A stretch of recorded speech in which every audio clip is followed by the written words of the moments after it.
we used to have a plant here before this sad ass plant.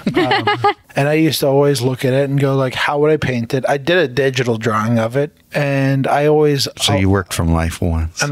I've done it. I've done it before, Sergio. Yeah, I smoked weed. It's not my thing, Sergio. And every once in a while, I get convinced to do it.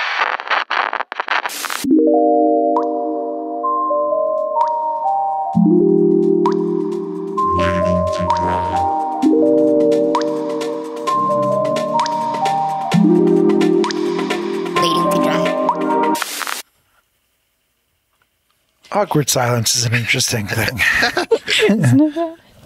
So yeah, welcome to Waiting to Dry minisodes. Pew, pew, pew.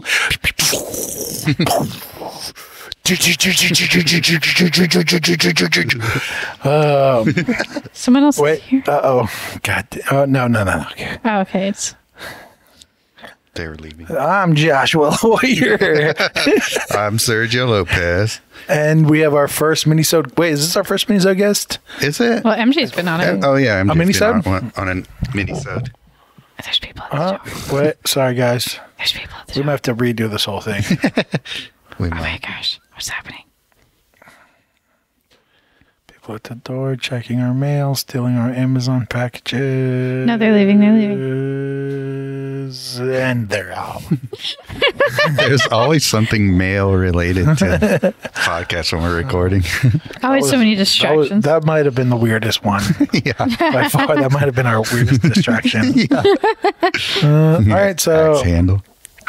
yeah, minisode. Our topic today is you guys run the gambit. Have we officially announced that I'm here? Did we? Our first guest. Oh yeah. Besides Our MJ? second. MJ, Second? Did MJ do a minisode? I can't She remember. did. She did, yeah. The Topanga one. Okay. I don't even remember the topic was there. It was. You're talking about crushes on TV shows or something like that. Okay. Oh right, yeah. That's a very MJ type of topic. Yeah. You know who mine is, right? Who? Fox Mulder. Oh, okay. 8 years old, Vanessa. I love X-Files? Fox Yeah. Mulder. I Yeah. fucking hated X-Files. The X-Files song. I liked X-Files. The Sorry, song comes right in. specifically. I don't know what it was. It just terrified me as a kid. Oh really? I That's don't know funny. why. I remember my grandma being like horrified when I was at her house and I was 8 years old watching X-Files and there was like a corpse and she's like, what are you watching? Yeah. And I was just like, it's just X-Files. Fox Mulder is hot. What do you want from me? Little 8-year-old me. Anyway, I'm Vanessa Walsh. I am also a guest on this podcast. Scully was... Scully is beautiful. I love her too. I'm like non-lesbian hot for Scully. All right. And the topic is... Ideas versus execution. Yeah. So the reason I wanted to bring this up was I'm always making like lists of all my ideas personally. And I have so many like all the time. And if I don't put them like on a list, then there's no way I'll do them because things like enter my brain and leave them very quickly sometimes. But when I make these lists, they don't ever get like checked off like a normal list. Like things will get added, things will get like put in front and not even added because I'm so excited about them at the moment, Right. like art wise. And a lot of things kind of go into that sort of thing, like what kind of opportunities are happening to execute the ideas or what kind of like official type gallery sort of things are happening to like make me like force me to do certain ideas over other ones. So I just wanted to touch on that a little bit about how does an idea come to execution for you and how do you like decide what ideas are executed? Well, I mean, for me personally, it's I can literally. I mean, I have the same list you have. I assume a lot of people have the list. I have like I might have just recently actually edited it where it was like, oh shit, you write something and then you look at it and you're like, horrible idea. But at the moment, it's worth writing because you never know, and trying to develop. But yeah, there are some ideas that get pushed to the forefront of ideas, and usually those are the ideas I personally execute. I throw every idea at the wall, and then the ones that seem to like immediately excite me, and then that excitement has some sort of like longevity. That's when I start trying to develop how to execute correctly. And execute correctly, I mean, obviously that's subjective, which people like to talk about. But for me, obviously, I have my own taste and my own habits and my own, tool set that I reach to when I'm creating. Right? I mean, if you're a woodworker, you understand that like there's many ways to create a chair, but you have the tools that you enjoy using the most.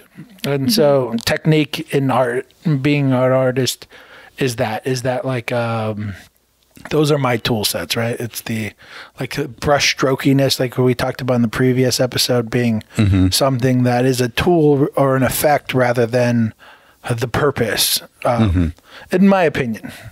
People can argue or whatever, but this is what I think. And so, yeah, I mean, can I just read some ideas maybe potentially? Okay. Okay, so here's maybe a bad idea. And then it says person under huge hand, like a giant god, that person is stabbing into a finger. So that's like a... That sounds cool, actually. I kind of like the idea too. Yeah. That's like an idea that probably won't ever be made, but like in my mind at the time, I could think like, oh, it would be cool to have like a hand and then someone underneath it stabbing it, and you're seeing that, and then and then the rest fills. But it's that like, and so where, let's see, I can maybe try to find something that I'm probably sure I'm going to make. So maybe you guys can see... okay, so this idea was actually kind of recent, but I'm pretty sure I'm going to make it. And it's for an idea for a show in New York called Object Still, I think is the name of my work, the body of work. And it's based on the idea of like the objects in motion. So then Object Still, and I just like the name of it because Object Still is like, it's like a 2-for-1. It's like object standing still or object not in motion. But then it's all it's like a bad joke of like, I'm an object still. But it's the calm before is kind of the working title. So I have like a working title usually, right? So it's the calm before, and this title will play in my head during the painting and trying to figure out if there's a better version of that. And then it says a figure, beautiful, quiet, doing something with her hands, body inside profile, head turned slightly towards camera, eyes connecting with camera, which I don't usually do. I don't usually have them connect with camera. Yeah, that's and true. then a murmuration of something, which like the murmuration is like the pile of birds, right? Right. So it's like a murmuration of something, birds, dogs, something running directly towards her from the back. So like that's an idea that I'm working on with the idea of like there's something... I like for instance, like a photograph of someone right before the disaster, right? That's interesting. And there's always this like weird calmness before everything happens that almost when you know what happens, that calmness is so much more impactful. So I'm trying to capture that right now. So it's the idea of, okay, so first I have this idea of the calm or the object still, right? So I'm trying to think of objects not moving and how to create narrative around that. So right now, all I'm doing is trying to pinpoint patterns or recognize something interesting in that environment that I think I can build on. So then I have the calm before the storm with the idea of like a human being, doing something right before chaos. And then that implies so much afterwards, right? And then trying to figure out how to capture that. So for me, it's like the idea is object still, calm before. Now create the narrative visually and how to create that. So it's the most impactful for what I want. Yeah. And then on top of that, there is the as far as I can get, and then there's the photographing of the model. So that I can, and that's its own headache because it's like I need her to understand what I'm trying to do, and then be able to deliver that. So finding someone that can actually do what I need them to do so that I can continue this painting. Right. And then from there, it is execute and then figure out how to improvise while painting is always a whole nother gambit. Yeah, that's really interesting to me. I've been really into these videos lately called Videos Ending in Chaos on YouTube. Oh, yeah.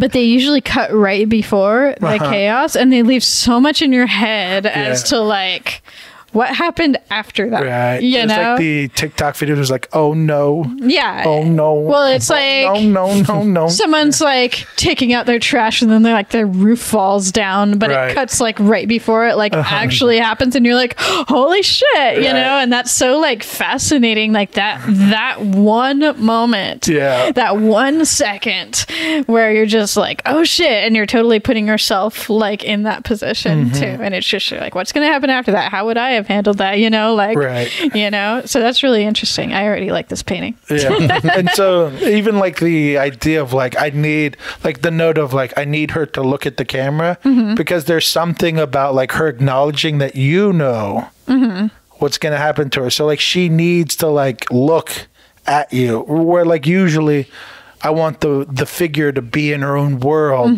This one specifically, it's like, I need her to look at the camera because I need the viewer to be like almost wanting to help her, almost wanting to be like run or whatever. Like I want that urge for the viewer. So it's trying to figure out how to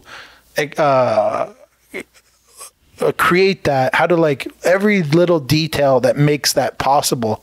So the eye contact is super important in that, because it's like, I need the viewer to see her looking at them and know like what's happening seconds later is bad, but she doesn't have this thing, and you have the ability to potentially maybe help her. And trying to like incorporate that in the painting so that it adds more value to the artwork, in my opinion. And so all these like little details is what I consider like, and that's my obsession with storytelling, is like, these are why, like this is how you get good at the thing, is like figuring out like, okay, this is the story's worth telling. And now how do I execute it so that it's actually, it's okay. So I'm obsessed with the idea of like, you create art that's worth, right? That's like, that us as artists are worth, it's not us patting ourselves on the back. It's worth existing in this world. And that's why I'm obsessed with storytelling. But then it's like, I think this story's worth telling, but now the pressure's on me to tell it correctly. That's really interesting to me, because it's like you're trying to evoke a feeling specifically.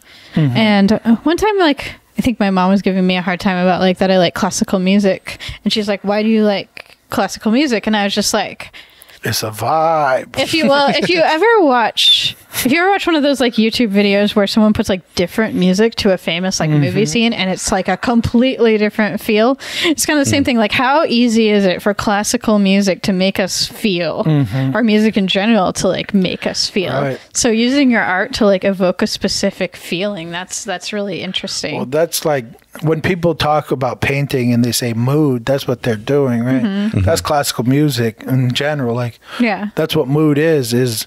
So as artists, when we're painting and we're trying to set a mood, that's what we're doing. We're trying to like get the person to that point. Like, we're trying to, and that's why like, what's the fuck? I'm so bad at names. What's dude's name with the fucking big red paintings? Rothko? Yeah, Rothko. Yeah, it's like, that's what, he's all mood, right? He's all like, even though he's not like, it's not classical. Like, so there's like, in art, there's like classical in the version of like technical ability. And then there's, when you pay attention to classical music, you understand like that sets a mood. Just like fucking techno music in a rave, right? all it is. There's no lyrics to it. It's just all mood, and there's nothing wrong with it. It's just they're setting mood. That they're mood heavy. People respond to that too. Yeah. I'm not dissing it at all. I just like lyrics. Right. You know what I mean? Right. And so that's why I'm obsessed with it. That reminds me of a Mad Men episode there is where one of the owners of the company in Mad Men buys a Mark Rothko painting, and everybody is standing. It's just like a normal Mark Rothko 2-color painting, and everyone was standing there looking at it, totally exhausting themselves trying to figure out what it means and why did he buy it. Turns out the reason he bought it is as an investment. And as it turns out, that specific painting was worth like $100,000 when he bought it, and now it's worth like $80 million or something like that. So it turns out to be like accurate, but everyone's trying to like find their own meaning in this painting. That's like giving it value or whatever. Well, that's just that's not even art at that point. That's just investing. That's just understanding how business works and understanding how scarcity works and being like, I can invest in something that's scarce. But that has nothing to do with art. That's just, it's almost like comedic, that being the reason that he bought it. When everyone's like, what is the meaning of this poignant art piece that I don't understand? Yeah. And he's just like, I just bought it because I think it'll be worth something someday. That's Mad Men creating good art. Yeah. Right. Yeah. And that's, but yeah. Yeah. I mean, it is the, it is the game people play, that whole fucking thing. I just try to ignore it as much as I can. Right. Well, that's always a weird reason to buy art to me. It's like, maybe someday this person will be famous. It's like, maybe you should buy it because you like it. It just seems like there's better ways to make money in general, if that's your goal. Yeah. Maybe don't invest in art at that point. Invest in like Apple or something. Yeah. Or I don't know, some other, anything. Probably. I mean, you're really taking a risk. It just doesn't make any sense. But I'm invested in like Chevron and like are you?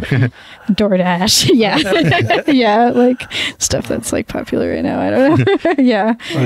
Did you get in on Zoom before the? Oh yeah, anyone who got in that. Yeah. I'm one of those horrible people right now investing in the potential collapse of a market. Hey, that might be smart if you can profit off that. I'm like, it might crash. I'll just put some money in that. It's cheap as shit right now, so I'll buy it. My list of ideas I want to execute is so disorganized that there's like multiple lists, actually. Are there any repeats? Maybe. Okay, so here's my first list. This was created on November 23rd, 2020, before I was doing the Strata Challenge. Oak Tree Joe Rodota Trail, Gouache Ocean Exercises, Ocean Studies. I don't know why those are two different things. Because I have a hard time painting the ocean from life, and I feel like if I do some studies from photographs, I'll get better at it. But I've never like actually gotten around to sitting down and doing it, and that's part of the thing, is like actually getting around to sitting down and doing it is like a different story. Reese's Peanut Butter Cups, which Sergio already did. York Peppermint Patties, Smarties, beef, shot glasses, which I actually did kind of. Cloud Studies, same thing as the ocean thing. Doing it from photos I felt like would help me do it from life. A fall still life, which I did. A gourd, which I did. An owl sitting among Himalayan poppies, which I did not do. And antiques. So this was this whole idea I had by going to antique stores in like the Sebastopol area. There's a lot of antique stores in Petaluma, and getting objects and actually talking to the proprietors and finding out like the history of items and buying things with interesting history and painting those. But I never actually did that because there's a lot of like steps before that would have led to that. And then I have a still life list. Let me see. Where do I have this? Can I ask you a question real quick? Yes. When you're writing this list, what is the reason why something, like for instance, what's your intention, I guess, is the best. My intention is to not lose the ideas. No, I mean, what's the for instance, if I go, if I pick one of those, I guess, so there's like, so when you're creating a painting, right, there's always going to be the aesthetics of the thing, right? And so especially in still life, like aesthetic is such a huge part of it, right?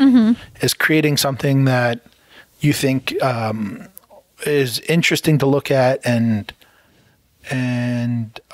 is beautiful in whatever way that may be defined. I said earlier that authenticity is like this other thing. Is there, like, outside of that, right? Outside of maybe those three categories, is there anything else that qualifies something? Yes. So I have been turned a little bit of a corner recently in my painting where, so I have a lot of things that I've like tried to do in my life that once it gets hard, I stop. And painting is not one of those things. And I kind of don't take that for granted that I actually want to learn to paint. So it's like I've been painting a lot of glass recently, for example. And it's like, why do I paint glass? Because it's challenging. It's like if I think something's hard in painting specifically, I want to do it because I want to be good at it and I want to be able to do the things that challenge me and I want to be able to get over that hump. So it's like one of my most recent paintings that actually the reel on Instagram kind of went semi-viral, which is kind of cool, was a translucent lollipop. And you could see like the stick of the lollipop like within the actual like clear lollipop. And the cellophane covering the lollipop was like still on when I painted it.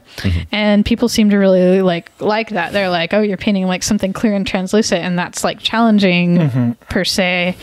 And people like that. And it's just like, I love painting and I want to be better at painting. So I want to go over those humps. Like if I think something's hard, if I try and paint something and I have a hard time, I want to do it more and I don't want it to be hard anymore. I think is there any intention built into the painting, I guess? Not necessarily your reason why, but more specifically, why does it why does the painting need to exist in your mind? I guess. I guess, maybe because of my is there intention built in? Like, for instance, even with like Sergio still lifes, right? I feel like, I don't know if it's true, but I feel like there's like the one of the benefits or one of the good things about what Sergio's painting is that it feels like there's something comedic happening. Yeah. Comedic. Yeah, a little bit. And I think, and that's the intention built into the painting, right? And a little bit. Yeah. And if you're not if you've met Sergio a handful of times, you might not realize that he's actually a funny person. But that's built in to the painting in a way that you understand Sergio better. Does that make sense? There's like this intention built in where you go like, oh, that's funny. Like, you know what I mean? Yeah, I find that with Sergio's still life paintings and like the descriptions he puts to them when he like posts them and stuff, there's a lot of like, it's there, it looks cool, I painted it, you know? And that's kind of similar for me, but there's another aspect to it of like, this is me learning to paint, you know? And that's just kind of like the stage I'm in my art career. It's just like, will this help me in my journey? Yes. Does it look cool? Yes. Okay, there we are. Let's do this. Right, you know, like I was telling you earlier, I bought a bunch of bug specimens to paint from life. And the reason I did that is because bugs have some of the coolest colors in nature to me. You know, some of the coolest like iridescent duochrome shit going on there. And like, I thought that would be fun and cool to paint. And I thought like using my visual interpretation of like, for example, shininess. We were talking to Tony Giraldi Brown the other day about this, about how like I have TGB. Shout out Tony Gabaldi Brown. Gabaldi. This is my favorite thing ever. Tony Gabaldi. Garbaldi. Tony Gabutts Itch Brown. Tony Gabraldi. Gabraldi. It just keeps going. Tony Gabraldi Brown. Anyway, we were talking, I think it was just like 2 days ago, we were talking to him like, Daniel Smith, the watercolor company, came out with some really cool iridescent watercolors. And here I am painting iridescent bugs. I have zero desire to use those because I want to learn to paint what iridescent looks like without using iridescent watercolors. You know, I want to paint it matte and have it look iridescent because that's the challenge. That's what makes my brain happy. And it also looks cool. So it's just like, it checks the boxes, you know? So that's kind of what goes into this decision of me painting a still life and what I choose is like, does this look cool? Does it challenge my brain? Does it make me a better painter? Will it look good at the end? Hopefully, and that's kind of like what goes into it. But I just have so many ideas. I'll just be like, it depends on what kind of like mental mode I'm in, but I'll be looking around and I'll be like, those blinds, how would I tackle that? And I like squint at them. It's like, how would I tackle that? Right. It's all about like the mindset you're in. Yeah. And there's kind of a fun in like unassuming things, painting them from like as a still life or whatever, and it's just like, look what I did with this. This is my creativity. Here's a fairly mundane object. I put it in this lighting, I put it in this setting, and I painted it, and it was a challenge to me, and this is how it's interesting. And I'll usually include that when I post it, be like, this was a challenge because of this. I wanted to paint this because of this. And that's pretty much what goes into that kind of thing. Going through the Strata Easel Challenge for the past month has been interesting, just seeing like what I choose and why. Because at first when I did it, it was almost like a struggle because I was so a beginner at painting from life at that point. So the challenge, for anyone who doesn't know, is painting something from life every day for 30 days. And everything was a struggle, like every single thing I painted. And now it's just like, it's kind of fun choosing what you want to paint and what you want to put out there when like you feel confidence makes a big difference into how fun it is to you and how interesting it is. Like if I feel like I'm struggling the entire time and then I put something out there and I'm like, I barely managed to squeak this by, then it's not quite as fun. But it's just like, I tackled this and I thought it would be cool and I thought it would be fun and here's what I came out with. Here you go. And it's like, I feel like people tend to like that a lot more. It's like my confidence in painting it definitely reflects in the end as to like what comes out. So yeah, sorry, that's my rant. I've been drinking too much. But yeah, I mean, did you have something that you wanted to add, Sergio? I'm sorry. Oh, as far as like the whole topic goes. Yeah, you look like you were about to chime in. Oh, really? Oh, I He's don't been know. observing this entire process. Almost every single painting. Yeah, Adri. What's your take, Sergio? Come on. I used to like, I think when I first started to like generate ideas and like list them somewhere, my approach to it was a lot more like Josh's, where I have like more of a, like I have to like explain to myself why I'm like writing the idea down almost. And then it kind of morphs according to like what I'm doing at the time. Like for example, when I was doing the Fetish of Form stuff, I had a big list of painting title ideas. That's all I would write down were just like possible painting titles. And that was the fun part for me because it didn't necessarily need the painting to match the title at all. It was more just like a little exercise in like adding a little bit of like, creative writing to it. Did any of those actually end up being the titles? Yeah. Okay, because I feel like some of the titles are very like looking at, because she's looking at you, like. Yeah, like there were certain things where I intentionally like use like sentence fragments of things and things like that. It was more just like, because that was a very experimental series for me, so I was experimenting with all parts of the creation part of it. So I was like, oh, what if I start with a title and just like find a mood to go with it, and then like lately it's been more like list building, kind of like what you're doing, and just writing down things like, oh, that could be cool to paint, because it's just very simple. So like since I'm doing these really simple still lifes right now, the ideas just end up being simple as a result of it. So I just write down just like, oh, it's more just like a reminder for me. Right. That's kind of what it is, a reminder, so my ideas don't like leave my mind. I found my other list. Do you guys want me to read it? Sure. It's something interesting. Okay. Arching branches, which is something in my yard. Arching branches 2, which is a different like angle of it. A seashell, which is a conch shell. Ivy, which is ivy climbing up a tree in my yard. Plant on my deck. Succulents in my yard. An earring. You know, I make jewelry, so I really want to paint some of the jewelry I make.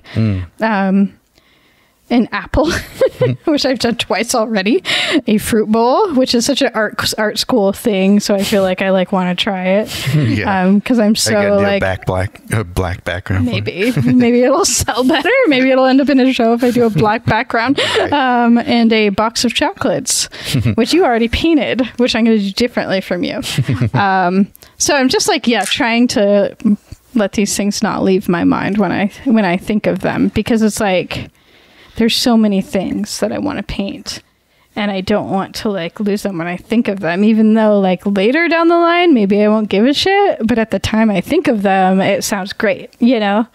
And it sounds like fascinating and interesting to me. And, you know, I've got to be inspired by what I paint. Like we were talking about commissions before we started recording and how I'll get a huge, like multi-$100 commission. And then I'll spend like months doing it. And by the end of it, I'm just like dead inside. And I just like don't give a shit about it. Even if it's something that like comes out kind of cool in the end, it's just like not what I want to work on at the time. And I just don't care, you know? And it's just like, I want to avoid doing that. I want to do things that inspire me and interest me and challenge me and all that. And it's like, I want to keep that stuff fresh in my mind so I don't ever like get bored or get disinterested, you know? And I like to think sometimes that's like, oh, it's just like a regular job. And if I get a commission, it should be even more fulfilling than my regular job because I'm getting paid for it. And it's also art that I like to do. But when it's something really exhaustive like that, it won't interest me anymore. So I have to keep myself inspired because in the end, this isn't something I do for money. This is something I do because I like it. And if I make money, that's awesome. But at the same time, like I have to care. You know what I mean? So, yeah. I mean, that's the problem with commissions in general. Like if the topic is that we're tackling ideas and how we go about that, right? The problem with commissions is there are a lot of times shit ideas. So that's why we hate them. Right. Well, like we were talking about earlier, people will like commission something and they'll be like, make my teeth wider and make my cheeks thinner and all that. Right. And it's like, well, it's not going to look like you anymore and you're probably not going to like it because it's not going to look like you. Right. You know? And it's just, it just doesn't work sometimes. Like, I mean, it's even like the idea of like, oh, paint my whatever, right? Paint my children. Or there is like, for instance, I'm not a still life painter, right? But like say if I look at we used to have a plant here before, this sad ass plant. And I used to always look at it and go like, how would I paint it? I did a digital drawing of it, but it was like, how would I paint it? And I always... So you worked from life once. I've done it. I've done it before, Sergio. It's not my... I smoked weed. It's not my thing, Sergio. And every once in a while I get convinced to do it. But yeah, but it's a thing of like, let's say if I'm a still life painter, right? And someone's like, paint my whatever the fuck. It's the idea of like, you don't understand, like even to me, like this, like if I paint this plant, right, I understand that it looks like it's dying. Like there's something appealing to it, right? Like this plant to your right is like, it's very much leaning one way, which is interesting. So like understanding those little details about still life is what makes you good at it. So when someone's like, paint my, I don't know, whatever the fuck it is, you're like, you don't understand what's aesthetically pleasing. You just want your kid painted or your whatever painted. And so that's always the issue, is because even though they're like, well, you paint people, you're like, yeah, I paint people that are interesting. I don't paint this fucking thing. People that go along with like your idea of what you want to do with your painting. Right. Yeah, I actually got a commission over a year ago, for me to draw them a baseball player in colored pencil.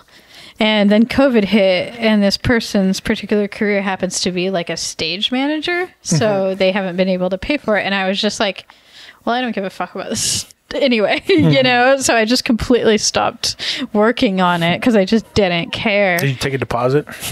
I did not. Take a deposit, people. I know. Actually, I started a deposit policy after that where it's like 50% deposit for all commissions. But this is well before that. But anyway, I still have it in our studio, like sitting behind my table, like taped to a board. Someday I might finish it, but yeah, the lady couldn't pay for it. So I told her, I'm like, you know what? I'm putting this on hold. You can't pay for it, and I don't care about it. So I'm just not going to do it anymore. I'm going to work on other things. You know? Yeah. Yeah. It's just like painting this or drawing this particular person. It's much better than what I do, which is I have like 3 commissions that are just money in there that I'm like, I really got to do them, but I want to do this instead. Right. Yeah. Yeah. Well, that kind of comes into like what we're talking about, how things will move to the top of the list because you're suddenly inspired, you know, and that's just how like it works, you know. Yeah, it's just like I have my long ass list, but then I see this other thing that's completely not even involved on the any list at all, and I'm like, I'm doing this now in front of everything, you know, and that's shit. I got a commission that's literally like paint whatever you want. I'm like, I don't want to. Yeah, right. I want to paint. I don't want to paint. Well, the problem with that when it comes to commission is like all of my ideas are like at this moment are like bodies of work. Okay. So it's like, oh, paint. So you have to come up with a one-off that Paint what you're you want, okay and you're with. like, Just exactly. Right. Yeah. You're like, I don't fucking have a one-off idea that I'm excited about. Right. So that's like this whole, and not only that, but it's like a dual. It's a collector of mine who wanted to do like hired me and MJ to do a diptych, both of us, and I'm like, oh, interesting. A what? like a tube, Oh, like a triptych, but it's okay. Yeah. I was thinking dick. Yeah, like a diptych. I literally told him, "Do you want to do a dip?" He understands my humor, so I just wrote "dip dick," and then I said like an eggplant. Yeah.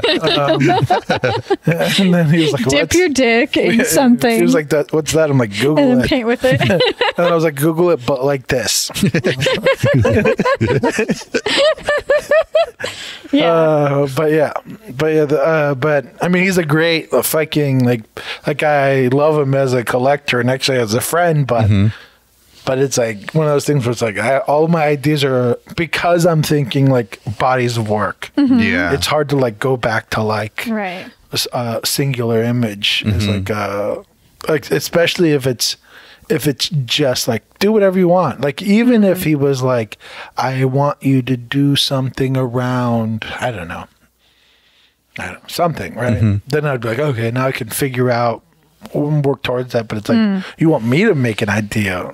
Okay. Do whatever you want is the hardest though. If they give you some kind of parameter, it's a lot easier. It reminds me of like an essay in high school and someone's like, write about whatever you want. And I'm like, I don't know what the fuck to do. But someone's like, write about, you know, even if it's vague, like it's like a thing that's like, it's hard to complain about though. It's like having like too much ice cream at a party or something. Yeah. Like I mean, I wanted pizza, but Yeah. I mean, fuck, I mean, I was talking to my Can't complain. nail artist about that actually. It's kind of a girl thing, but my nail artist, I was like, do people ever ask you to do whatever you want? And she goes like, yeah, and I hate it. So I was like, well, do you want me to do like a 5-inch black spike with like massive like crystals on it? And it's just like, well, no, not really, you know? And it's just like, that's the thing. You don't really mean do whatever you want, you know? Yeah, You mean do whatever you want within my like whatever, you know? the one thing in that story though is that I found offensive is that me and Sergio both have nail people. Do you? I'm your nail person. Vanessa's Sergi. my nail person.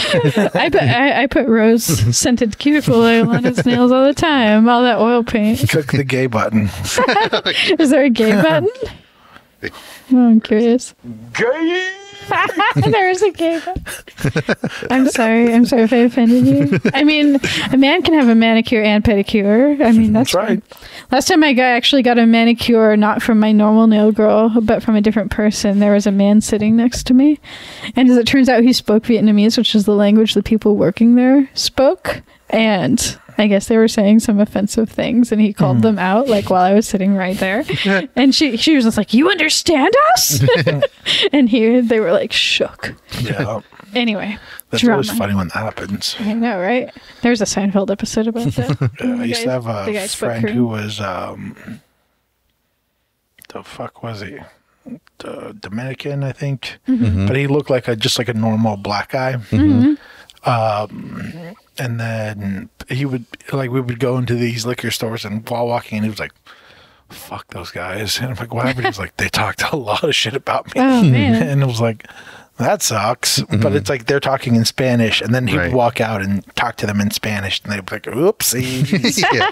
I sent something to Sergio about that recently. There was like a Reddit thread about so there's this Reddit called Am I the Asshole? And the person was am I the asshole for not telling my in-laws that I don't speak or that I do speak Spanish? I guess they were talking about a bunch of shit about him in Spanish, and he understood, and then he called them out at the last minute, which was hey, started speaking Spanish and understood them. And I sent that to Sergio. I was like, your family doesn't do this to me, do they? And he was like, no. But it's I feel like I maybe understand enough Spanish to know if they were completely talking shit.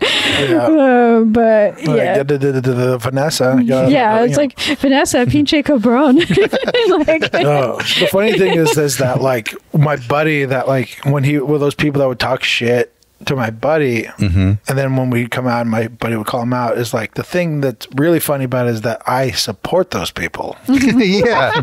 You support racists, as we know. So that was the awkward thing. It was he's my friend, but I support them. Yeah.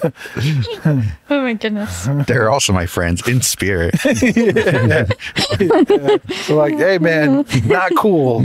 You calling them out, not cool. You should they're just trying to run the race, man. And you're over the here. racist race. But yeah. Well, did we do this mini stuff? I think we did it. Okay. I guess so. Yeah. Hopefully you guys know how to take ideas into make them into thingies. Ideas can be executed. Yeah. All right, guys. If you're still listening, go make a list. Dip it in and sauce it up. Yeah.